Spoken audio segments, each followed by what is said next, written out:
Now all we got to figure out is where to put that exact hole, because it's going to be right behind here in the center, right behind here in the center in the back.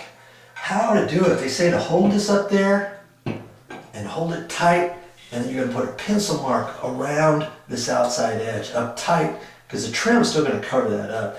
But if you're here by yourself and you're not quite sure, you're going to line that up. How are we going to do this by ourselves? And I'm trying to figure out a quick way so I don't have to call in and have somebody help me. And I'm going to eyeball the center where that's going to go, where I decided before. I'm going to hold that right there. And I'm just going to poke a hole right here in the center. That. Get me a starting point.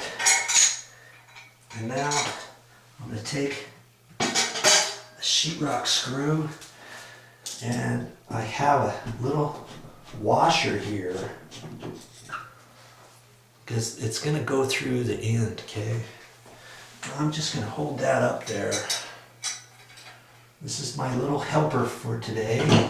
I could have held my mouth just right, try to mark around there on both sides and not make it slip. But if you slip, then you've just messed up if you're not watching it, okay?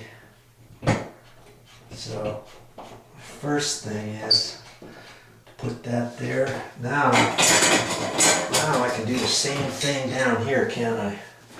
Get my screw. Kind of look at that. Wow, right down there. Okay. And I think I'm all right with that one.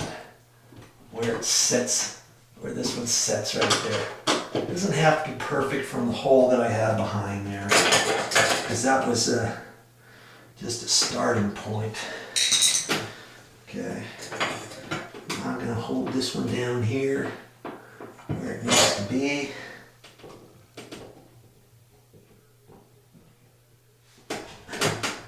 Poke a hole. Yeah. And I'm trying not to let it slide, because then it might mark up the paint on the sheetrock and stuff. You know, if I had somebody here to help me, I could have them hold it really nice and tight. Okay. I'm just going to do it this way. You're never going to see those holes when I get done. I'm just going to, I don't want to over tighten those screws because it's just going into sheetrock, okay? Now I can go ahead and I can mark this. I don't have to mark the whole thing. I want to keep my pencil on the inside. Hold it about the same all the way around, kind of at a slight angle. I don't want to get my pencil mark too far on the outside, right? And then the directions, it shows you to do this, because then we have to take this out. We got to hold our little pattern piece up there, because we're going to end up cutting a hole through the sheetrock, 1.25 inch hole.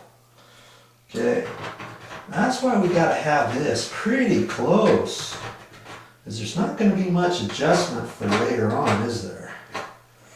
Okay, I got that. Now I can go ahead and take this off.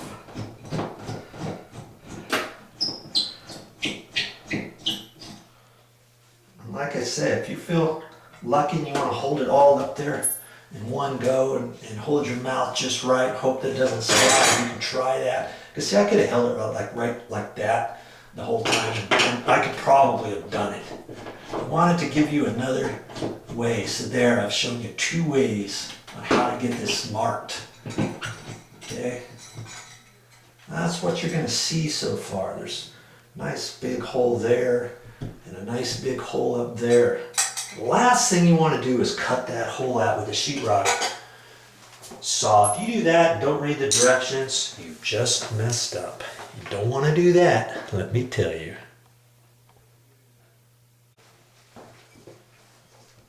Now they give you this backing plate, and there's directions there too, so don't forget to read the directions. Okay, step by step, we're going to get this thing done.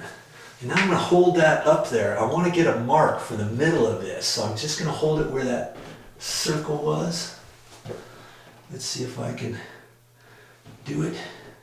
And if you get slightly off, like, you know, less than a 16th, you're gonna have just a little bit of a slop. You can take this, scratch awl, poke yourself a hole. If you don't have a scratch awl, you put just a pencil mark right in the middle, felt tip pin, dot just right in the very middle. Okay, that's the middle of our hole. We're gonna cut an 1.25 inch hole right there. Okay, now we're gonna come down. Where's that other one? Here it is, way down there. We're gonna come down and do the same thing with this one. And he wanted it up at an angle, and this made sense to him. We got it plenty far above the toilet paper holder. Okay, because you don't want that to be affected when you're grabbing this. Okay, you take your pencil and eyeball the middle of that, or you can take your scratch awl, poke a hole right there. Okay, that's what you're gonna do now. That's the next step.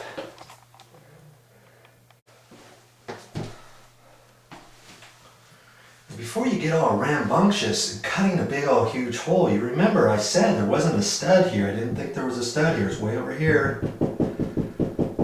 It's right there. Right there. Hear that? How it's hollow sounding?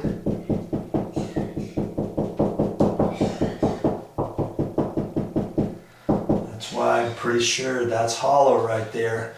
We go over to this one up here. Let's get you up there. And we've been poking. Here's a stud right here. And here's our hole. See that? There shouldn't be anything there. So I can take my little screwdriver as a probe. Okay, I can do something like that. And I'm not feeling anything. If you wanted to, you could take a little wire and kind of hook it up in there and stuff, but you know, I'm good with that. Now they say to take an 1.25 inch hole saw. Well, I don't have an 1.25 inch hole saw to drill a hole through there.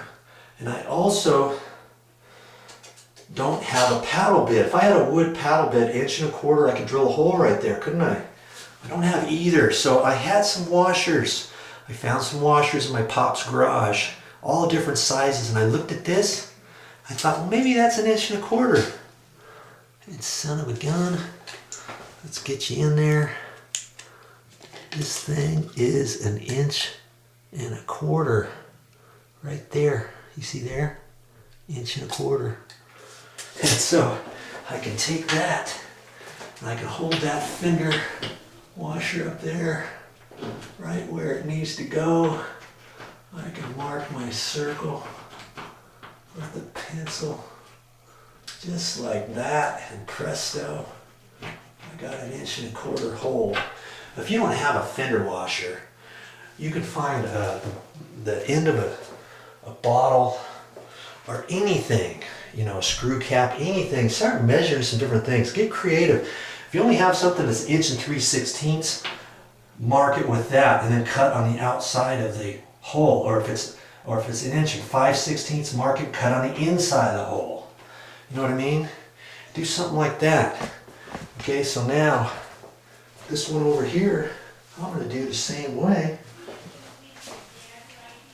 Get this in there, center that exactly where that hole was, and away I spin your pencil around there like that. And that's the hole I'm going to cut out, just the middle, not the outside edge. Okay? On both of those, that's our next step.